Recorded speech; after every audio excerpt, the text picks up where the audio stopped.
¿Qué tal, Dominicana? Muchas gracias por acompañarnos nuevamente. Hoy estaremos tratando un tema de índole social, legal, pero sobre todo que apunta a la responsabilidad de ellos, los hombres. Dominicana, es un placer tenerles en sintonía en nuestra entrega de esta semana. En República Dominicana, a partir del nacimiento de una persona, surge la necesidad de establecer su filiación. Según cifras de la Oficina Nacional de Estadísticas, la ONE, en los últimos 10 años, más de un 80% de los nacimientos ocurridos en el país son de mujeres solteras, lo cual imposibilita el registro inmediato del padre en el acta de nacimiento, generando con esto serias controversias que vulneran el derecho de los niños y niñas a tener un nombre propio que incluya el apellido del padre y de la madre y establecer un vínculo filial con estos. Nuestra Constitución consagra la familia como fundamento de la sociedad y espacio básico para el desarrollo integral de las personas y establece como derecho fundamental el reconocimiento de la personalidad. Sin embargo, estas y otras disposiciones legales no son suficientes para alcanzar una legislación que permita lograr un procedimiento judicial obligatorio, expedito y de fácil acceso para que las madres, hijas, hijos o la autoridad competente logren la identidad paterna y su debido registro, y con ello lograr el cumplimiento del padre sobre las obligaciones que deben ser puestas a su cargo. Hoy, en Así las Cosas, vamos a descomponer el problema social, el problema económico que conlleva obtener una manutención digna para alimentarse, educarse y vivir plenamente, la necesidad de cuidado y atención que deben suplir los padres a sus hijos e hijas. Junto a nuestros especialistas invitados, vamos a abordar sobre las posibles soluciones legales que podemos disfrutar frente a la falta de declaración voluntaria del padre y también sobre las consecuencias psicológicas en la personalidad de los hijos e hijas cuando no son reconocidos por sus padres. Acompáñenos.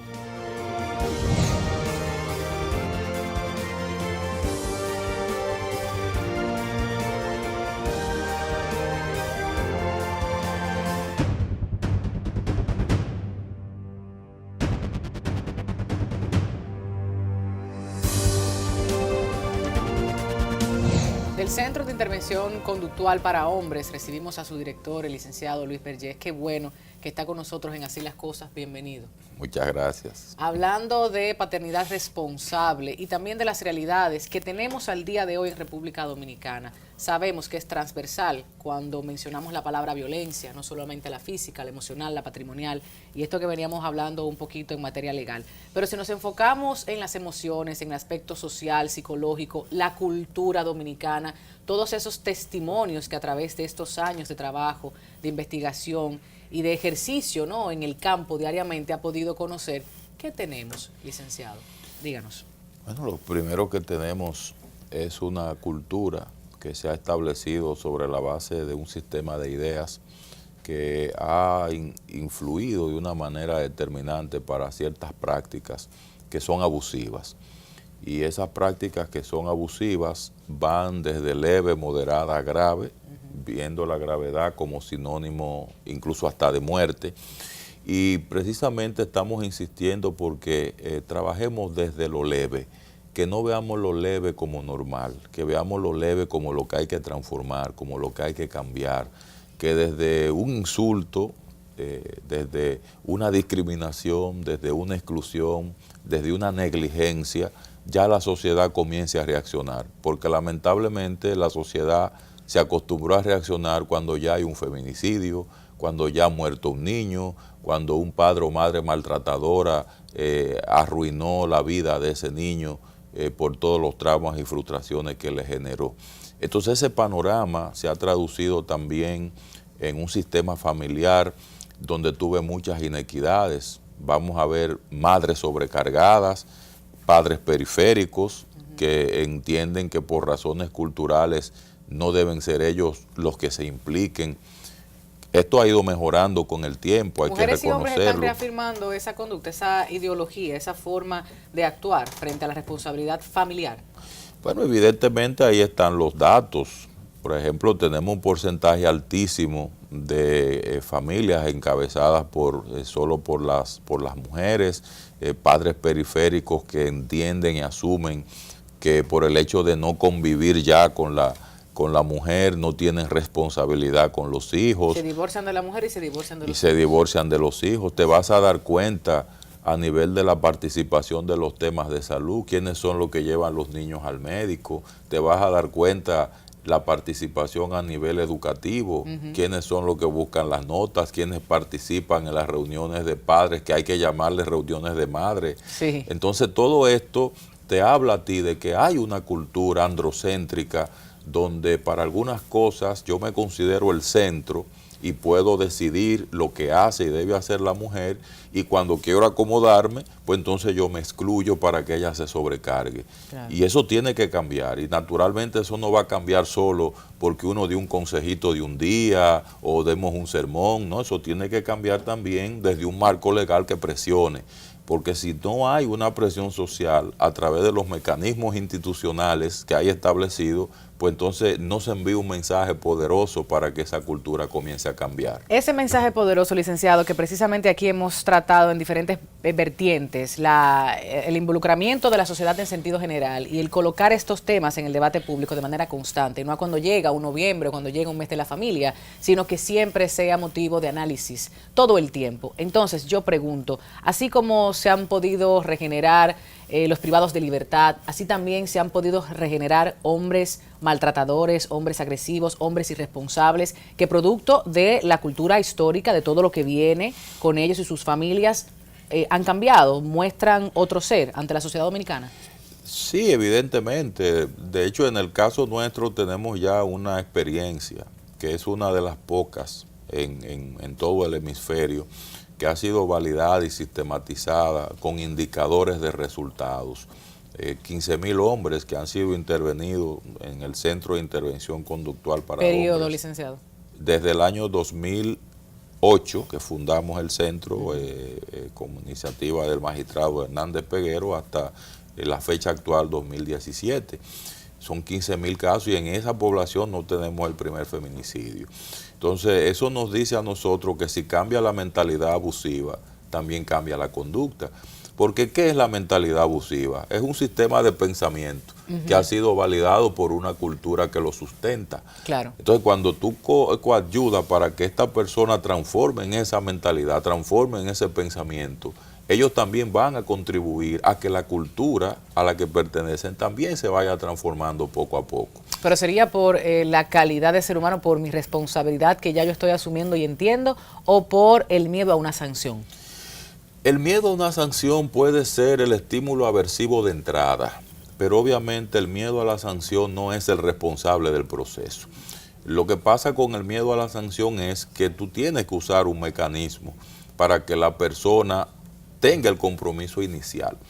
Porque si no lo usas, la persona se queda acomodada en los mismos patrones tradicionales que tiene. Por eso hablamos de la resistencia al cambio.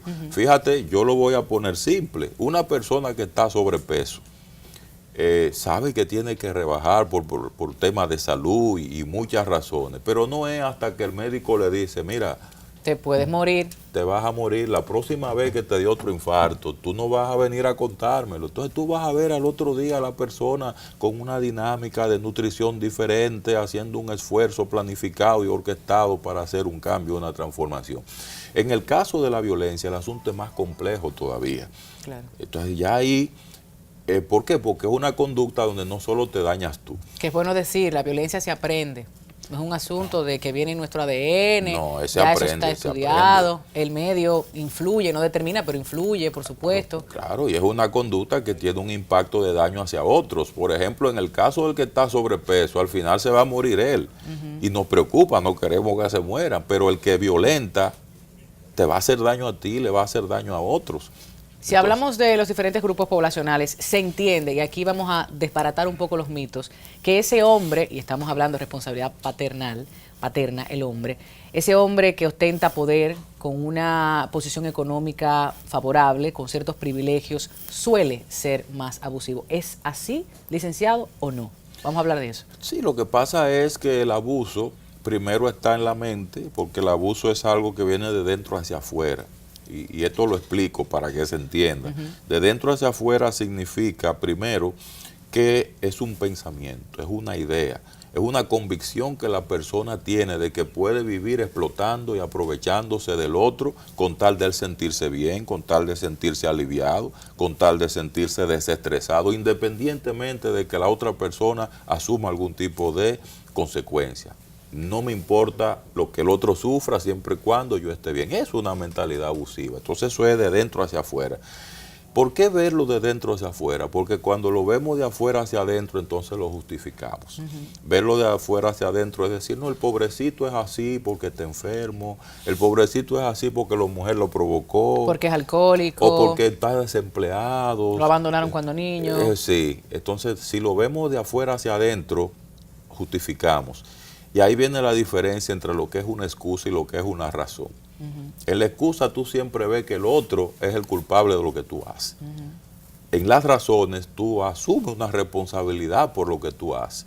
Entonces aquí hay que buscar argumentos razonables. Que precisamente es lo que escucho constantemente y no puedo dejar de sentir rabia, licenciado, cuando un hombre expresa, pero es que la mujer es la que tiene que protegerse.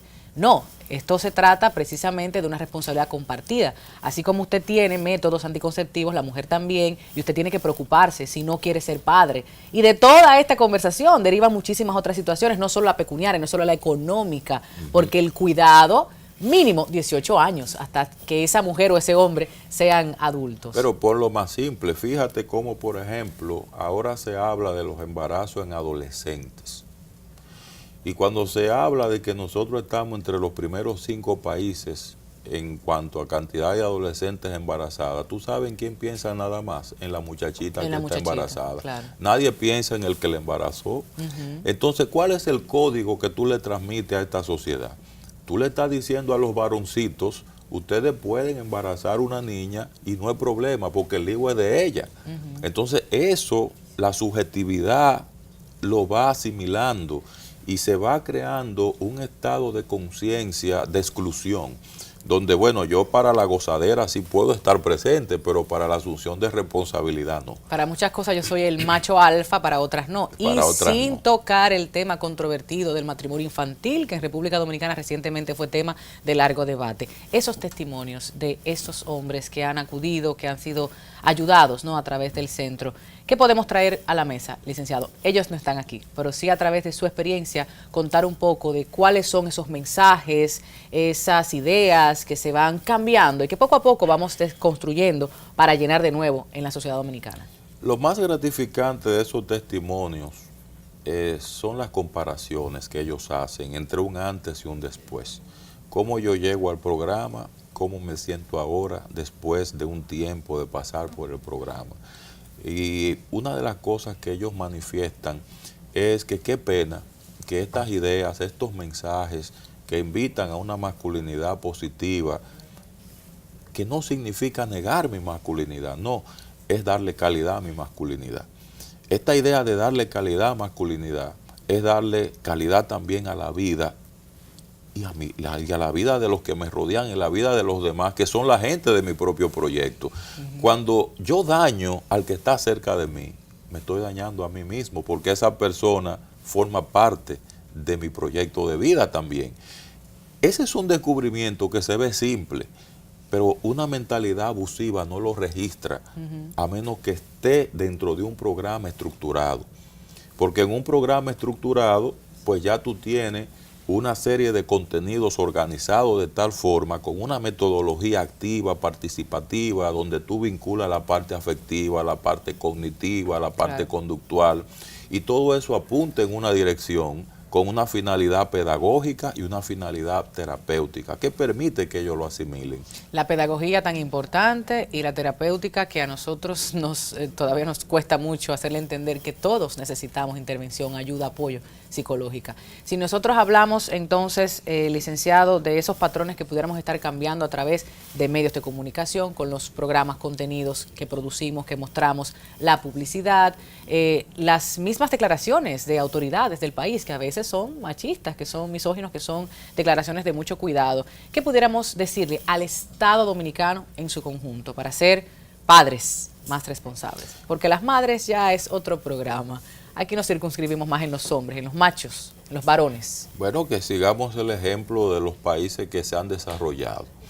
Porque se han desarrollado no quiere decir que sean inalcanzables en cuanto a los modelos paradigmáticos que han inspirado. Yo siempre pongo, por ejemplo, el ejemplo de los países, Suecia, el caso de Finlandia, el caso de Noruega. Esa gente vienen de vikingos y los vikingos eran más atrasados que nosotros, porque los vikingos mataban y eran caníbales, se comían la gente. Ahora son la gente más desarrollada, los más pacíficos del mundo, donde están cerrando cárceles porque no hay delincuentes. Un Estado que funciona. Entonces, ¿cómo llegaron a ese estatus? Primero, se cansaron de la violencia, la cuantificaron en términos de costo-beneficio, llegaron a la conclusión de nosotros todo lo malo que tenemos es por la violencia. Entonces, lo bueno es lo que tenemos que lograr cambiando la violencia. Y fíjense los resultados. Entonces, por ahí nosotros tenemos que comenzar cambiando los estereotipos, que son estas ideas tendentes a ridiculizar a la mujer con ciertos papeles, tareas y roles que no le permite el avance, la superación y que justifican la exclusión, la discriminación y los prejuicios. Claro. Eso es lo primero que tiene que cambiar, porque cuando tú tienes un discurso con esos códigos, eso se va a lo que es la conciencia del ciudadano, lo legitima, lo ve como normal y luego eso se convierte en una práctica abusiva. Atención, líderes de opinión, cansada de decirlo, licenciado. Qué bueno. El lenguaje construye y destruye. Qué bueno que tú nos estás ayudando en eso. Pero usted no se imagina. Mire, a propósito sí. de ese comparativo con los países que nos gusta tanto decir, porque este no es Suecia, aquí en Estados Unidos tal cosa, en Alemania, sí. Pero debemos ir construyendo poco a poco. Por ejemplo, en República Dominicana nosotros tenemos 2 días de licencia de paternidad. En México y Ecuador 10 días. En Cuba una similar importancia, ¿no?, a la figura del padre y a la madre. En Colombia entre 4 y 8 días y en Perú 4 días. Y esta estadística, lo digo, estos números, para preguntarle si una licencia de paternidad, el hombre presente en ese proceso de lactancia, de cuidado de su bebé, ayudaría a acercar un poco más no solo a la familia, sino a la responsabilidad, a la sensibilidad de él con su núcleo. Si hay una actitud... Pero no para que se vaya a jugar a béisbol. No, claro, ni para que esté ahí, ni nada de eso. Para que comparta tareas con la mujer, con la esposa, con la madre. Eso es así. Por eso, naturalmente, esas son planteamientos que hay que hacer, porque una cosa va a traer la otra. Una conquista trae otra. Y eso va acompañado de un proceso educativo para que cambie la actitud y mejore la conciencia. Y yo estoy esperanzado de que sí, porque se está viendo tendencia. Por ejemplo, yo cuando tuve mis primeros 2 hijos, no tuve la oportunidad de participar en ese proceso como yo participé más recientemente con mi tercer hijo. ¿Por qué? Porque ahora hay ofertas donde incluyen a la mujer e incluyen al hombre. A ti te enseñan todo lo que tiene que hacer una mujer, te lo enseñan que tú lo hagas también, a cambiar un pamper, a ponerlo, a bañar al bebé y todas esas cosas. Sí. Y hay muchos hombres que están participando ya de ese proceso. Sí, yo tengo muy buenos amigos que están siendo papás ejemplares. Claro, entonces eso es esperanzador. Claro que sí. Nos vamos a la publicidad. Cuando estemos de regreso conversamos con el magistrado Peguero. Quédese ahí.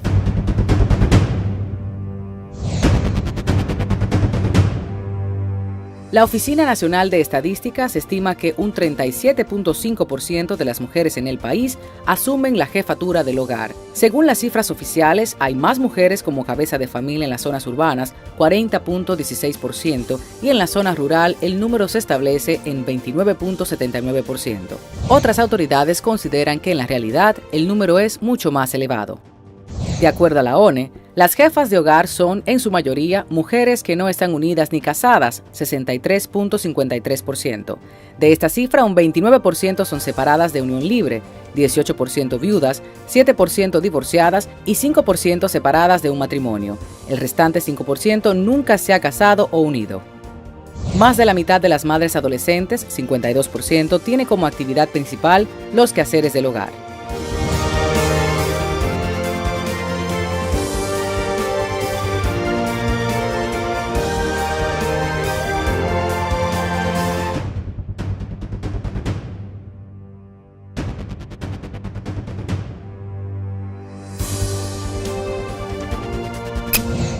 El magistrado José Manuel Hernández Peguero nos acompaña, ustedes lo conocen porque ha estado en los medios de comunicación y es una persona muy conocida en su área. Qué bueno recibirle en Así las Cosas para hablar del proyecto de ley de paternidad responsable. De una forma u otra, magistrado, aquí en Así las Cosas siempre tocamos por aquí y por allá el tema de la responsabilidad social, familiar y sobre todo el macho, el hombre, el varón dominicano. Hablemos de este anteproyecto. Primero nos dice, todavía tenemos que seguir colocando el tema en el debate nacional para que finalmente sea aprobado. ¿Por qué el anteproyecto de ley, por qué se propone y no se modifica la ley de niños, niñas y adolescentes, la 136-003? Me decía que hay especificaciones muy importantes que aclarar, sobre todo procedimentales. Sí. Bienvenido. Muchas gracias por la invitación. Bueno, recuerde que los procedimientos para el registro de la filiación paterna están dispersos. Una parte está en el Código de Protección a los niños, niñas y adolescentes. Otras disposiciones están en la de registro ante las oficialidades del Estado Civil. Y en este caso lo que hemos querido, para evitar el trauma que significaría modificar varias disposiciones, solamente contener las disposiciones relativas a este procedimiento especial en una ley. Es la tendencia que se ha seguido en los demás países. Una ley que en caso de que haya que ajustarla o modificarla o utilizarla, no toque otros temas que pueden traer ciertos conflictos. Y más debate. ¿Entiendes? Entonces, en este caso, lo que hemos hecho es adecuar la ley que existe en muchos países como Costa Rica, Nicaragua, México, Paraguay, Panamá. Son 10 países que tienen esta experiencia exitosa. ¿De dónde partimos? De una necesidad. ¿Y cuál es? Que el 88% promedio de las parturientas son solteras. Y que el procedimiento para el registro de la filiación paterna, es decir, el registro del padre del niño o la niña, es sumamente tedioso. Es sumamente dificultoso cuando no están casados. Se necesita, lo primero es la presencia física del padre ante el oficial del Estado Civil. Primer obstáculo. Lo segundo es las dificultades que sobrevienen a partir del empobrecimiento de las mujeres para agotar un procedimiento judicial bastante complicado ante un tribunal que muchas veces no es accesible. Todo esto da por consecuencia que como resultados tenemos que más del 40% de los niñas y niñas de madres solteras no tienen registrado un padre. Okay. Vamos a hablar de ese procedimiento. Ya sabemos que el Estado Dominicano ha estado realizando sus esfuerzos para que ningún niño o niña salga de un hospital, de una clínica sin ser registrado. Eso se está viendo. Eso es lo que trata el gobierno y la Junta Central Electoral, es el subregistro civil. Es decir, es de que salga con su acta, con una acta, pero bueno, no resuelve todo. Exacto. Resuelve solamente una parte. Resuelve el problema de que solamente la madre, ¿verdad?, es que está allí. Pero subsiste el problema de que no aparece entonces el padre. Y eso es lo que nosotros queremos. ¿Por qué? Por una sencilla razón. A partir de la reforma constitucional de 2010, es un derecho fundamental de todo niño o niña conocer a su padre, tener su apellido, recibir su protección, su pensión alimentaria.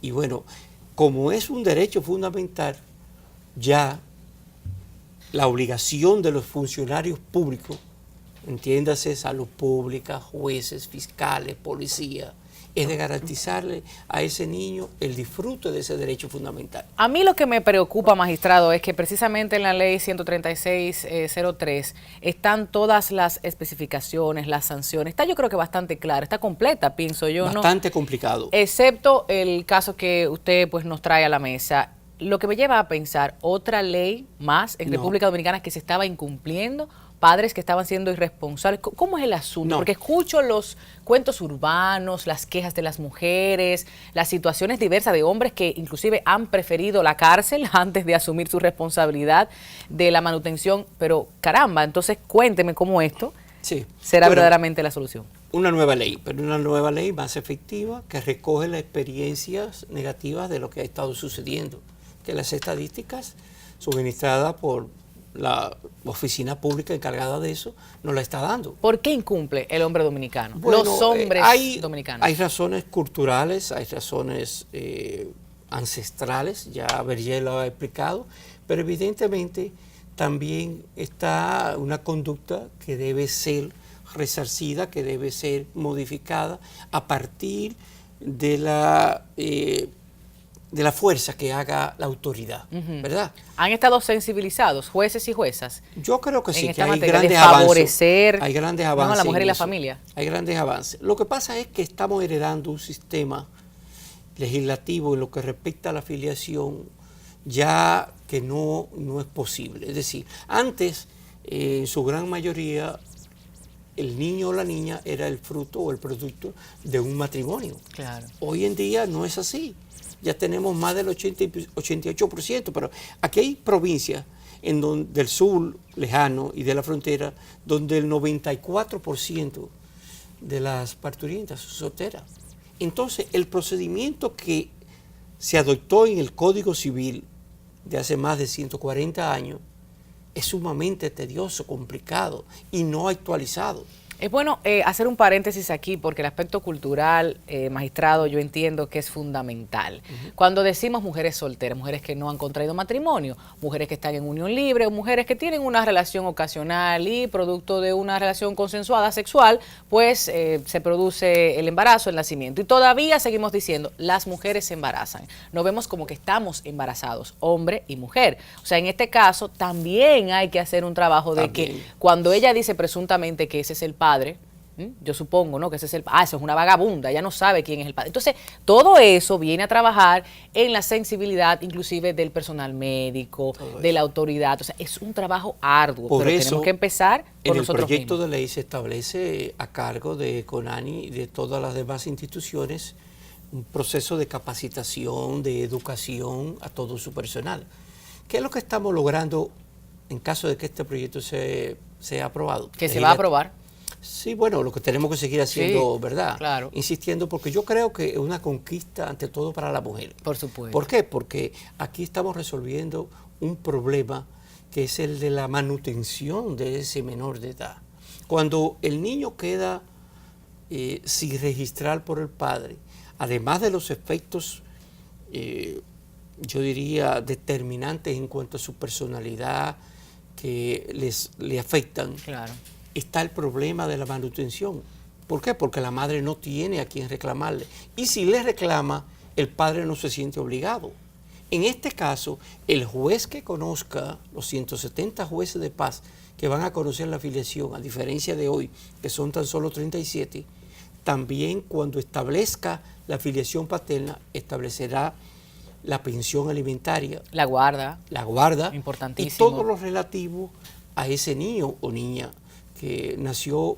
El patrimonio que le corresponde también a ese Entonces, niño o niña. ¿Cuántos niños o niñas que son fruto de una pareja no casada, que no ha sido registrado por el padre, no puede acceder a los beneficios de los bienes dejados por su padre? Por supuesto. Son múltiples los casos. Entonces, pudiéramos pensar que solo afecta a una clase social, a un determinado grupo. No. En este caso, a pesar de que evidentemente hay una mayor incidencia en un nivel económico y cultural, claro, evidentemente se da en todos los casos. ¿Entiendes? Es decir, no hay un patrón porque es que cada vez las parejas se están casando menos. Sí, así es. ¿Entiendes? Y entonces el procedimiento que está actualmente es difícil de cumplir para el Hablemos padre de esos plazos importantes, magistrado, porque sí, está la pregunta de hasta qué momento yo puedo hacer el reclamo, ¿no?, de paternidad. No se pierde nunca. Es un derecho fundamental y ya la Suprema Corte de Justicia, ya el Tribunal Constitucional ha dicho los derechos fundamentales. Es decir, yo siempre voy a ser hijo de Oscar Hernández y de Tatica Peguero.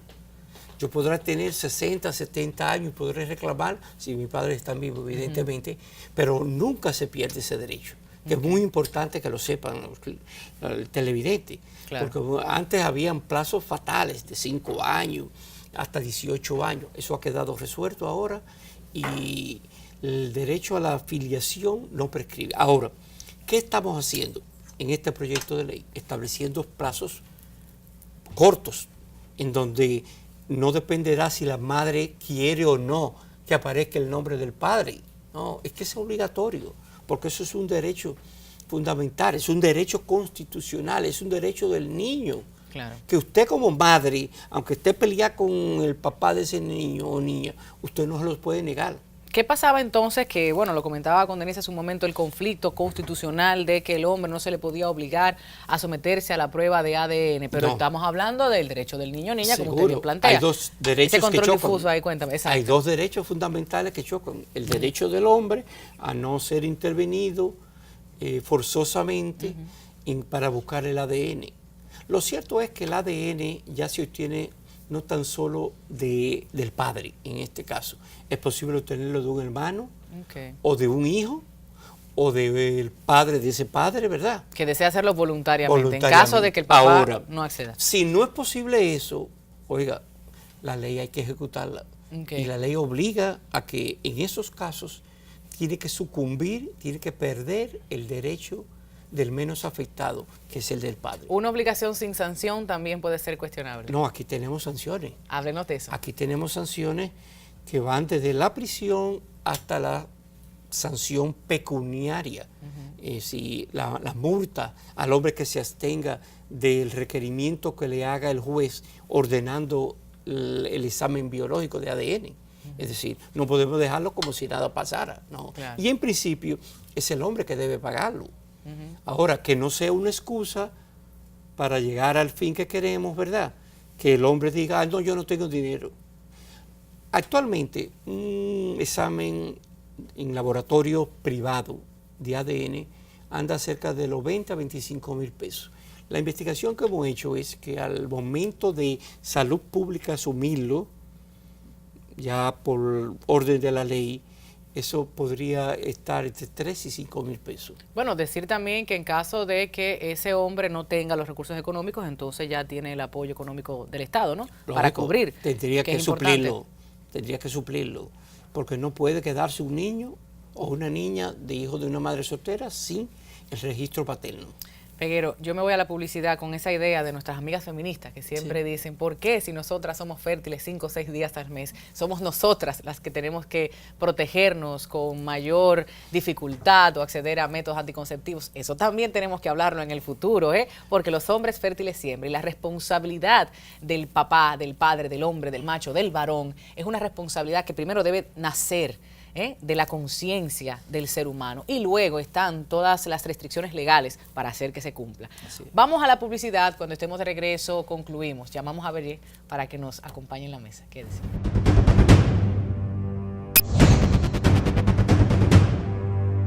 En cuanto a legislación internacional, los bolivianos cuentan con un derecho laboral por paternidad decretado por el presidente Evo Morales, que impide despedirlos de sus puestos de trabajo si sus parejas están embarazadas y durante el primer año de vida del bebé. El Salvador, Guatemala, Panamá y Costa Rica no contemplan ningún beneficio para los papás, mientras que el Parlamento de Nicaragua ha aprobado una ley de paternidad responsable que obliga a los padres a pagar una pensión alimenticia mensual por sus hijos. En referencia a los tribunales especializados en República Dominicana en temas de familia, han tenido que conocer sobre los reclamos de reconocimiento o denegación de una paternidad cuando no está clara la filiación, o si el progenitor, de quien se presume ser el padre, la niega. Los jueces están facultados para imponer o desconocer una paternidad mediante sentencias, luego de ser apoderados de una instancia por parte de los interesados, que bien podría ser un hijo o hija, el padre, hermano o algún pariente cercano. Cabe destacar que entre el 2010 y 2011, la Suprema Corte de Justicia evidenció que un total de 977 demandas de reconocimiento y desconocimiento judicial de paternidad fueron sometidas, siendo las demandas para negar la paternidad las más frecuentes. Suman 556, con un número de 135 más que aquellas de reconocimiento judicial. Estas estadísticas, suministradas por la Suprema Corte de Justicia, corresponden a 12 de los 35 distritos judiciales del país. La fórmula en Alemania es que las parejas pueden disfrutar de hasta 12 meses de baja parental compartida entre los dos cónyuges. En Francia, 14 días. En Tailandia, los hombres no tienen derecho a baja por paternidad.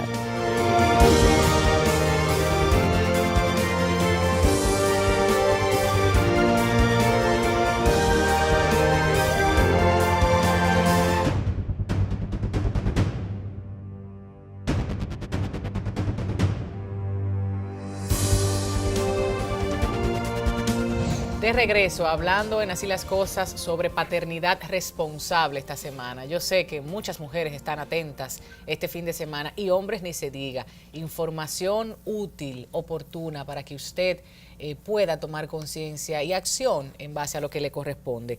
Yo quiero bajar esta parte de conclusión y reflexión con este dato estadístico. Señores, a ya más de 10 años de la implementación del Código del Menor, en 2015, según la encuesta en Hogar, sostuvo que en los países de América Latina y el Caribe, solo entre el 6 y el 36% de los padres biológicos están involucrados en el juego y aprendizaje de sus hijos de 3 a 5 años. De estos países, República Dominicana tiene la cifra más baja. Solo el 6.4% de los niños y niñas de 3 a 4 años en el país ha interactuado con su padre biológico en 4 actividades, como leer, cantar, pasear, jugar, necesario. Y precisamente el licenciado Vergés decía que esto influye de manera negativa en la personalidad, en el desarrollo, cuando no es filiado, pudiéramos decir.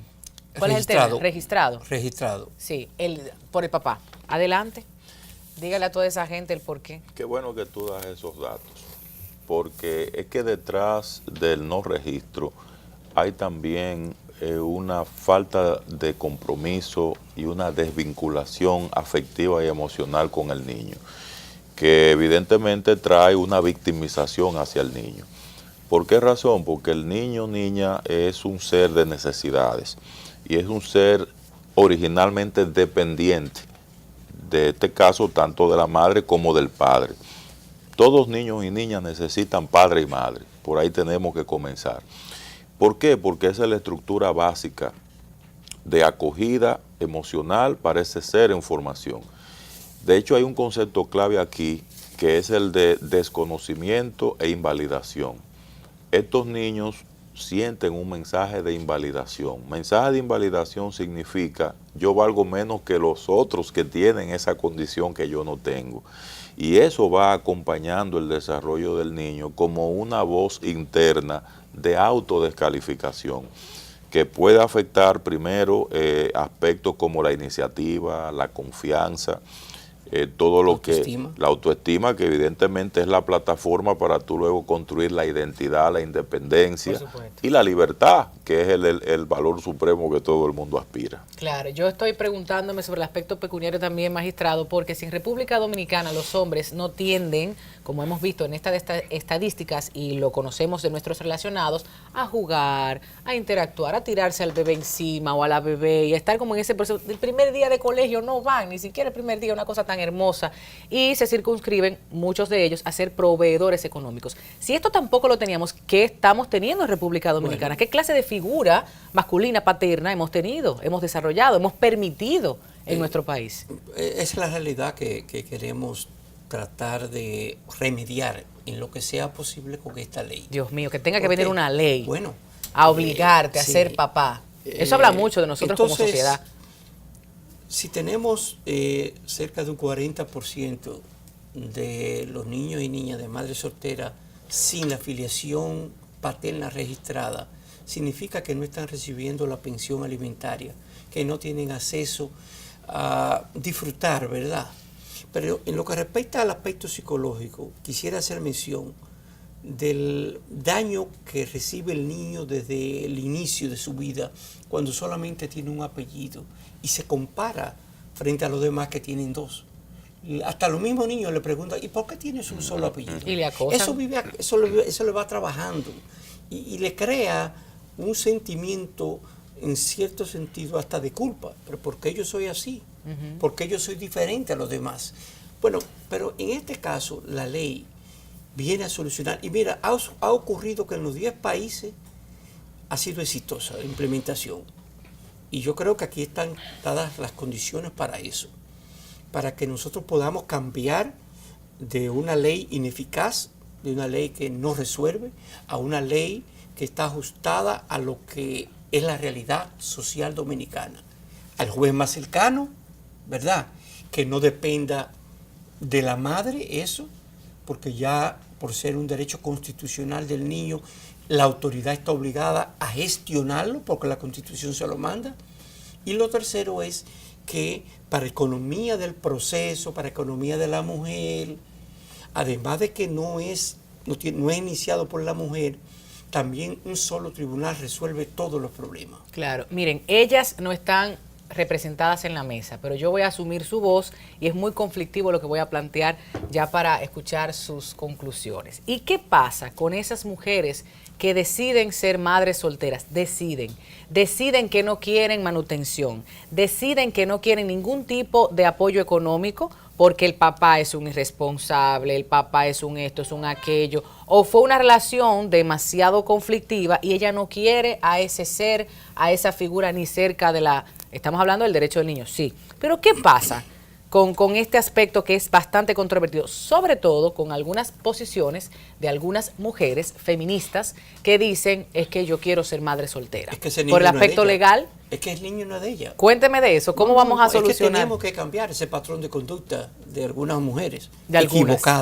Equivocada. En primer lugar, porque el niño no es de ella sola, ¿verdad? Tenemos que entender que es el fruto de la unión de dos personas de sexos diferentes. Entonces, a partir del establecimiento de que es un derecho constitucional del niño, Tiene que tener su papá. tiene que tener su papá. O su figura paterna. Ahora, como decía. que usted como madre no quiera reclamarle su pensión alimentaria, es otra cosa. Ok, eso es voluntario y Eso a nadie no- se le eso, obliga. bueno, pero ella tiene que cubrirlo. Claro. ¿Entiendes? Porque el Estado también tiene que jugar un papel. Cuando no existe el padre, el Estado debe suplir las deficiencias que puedan existir. Es decir, manutención, escuela, guarda, todo lo que sea. Pero como existe, no puede negársele o no puede requerirle el cumplimiento de esa obligación al padre. Aunque yo les recomendaría a esas mujeres que igual lo exijan, porque aunque ellas entiendan que son autosuficientes, es una responsabilidad Yo creo también eso, sí. del padre. Berger. Sí, evidentemente, y entender que en este caso el niño no puede ser un instrumento para validar tu ego, ni tu ego de mujer ni tu ego de hombre. El niño es un ser humano, es un sujeto a formación que depende de lo que hagamos los adultos durante un buen tiempo. Claro, les afecta. Y hay una responsabilidad cuando el niño viene al mundo. Y esa gratificación emocional que el niño merece, entra un aspecto crucial. El niño debe saber de dónde viene y debe en alguna medida con esa procedencia conformar la base para la primera y gran pregunta que debe responderse un ser humano: ¿quién soy? Porque si usted no sabe quién es, pues entonces usted no va a construir una sociedad saludable junto con nadie. Yo quería concluir en lo que respecta al aspecto legal, de que saludo, felicito, ¿verdad?, a las instituciones que, junto con el presidente de la República, quien fue el padrino de la alianza entre UNICEF y la Junta Central Electoral, están tratando de remediar el problema de subregistro.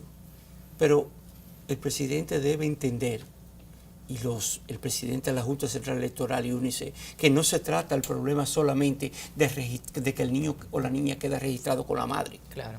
No. El problema es grave. El problema es que más del 40% no están siendo registrados por los padres.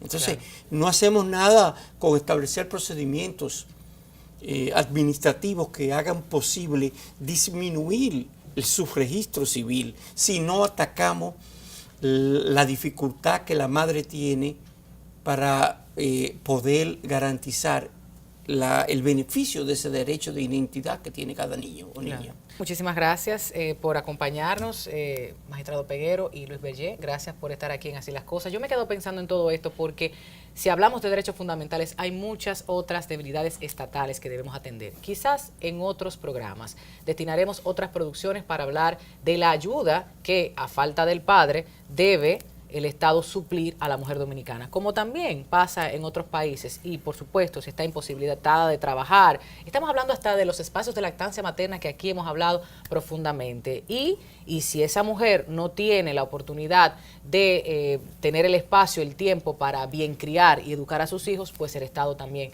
debe de proveerles. De eso hablaremos en adelante. Miren, Alemania, las parejas pueden disfrutar de hasta 12 meses de baja parental compartida entre los dos cónyuges. ¡Qué maravilla!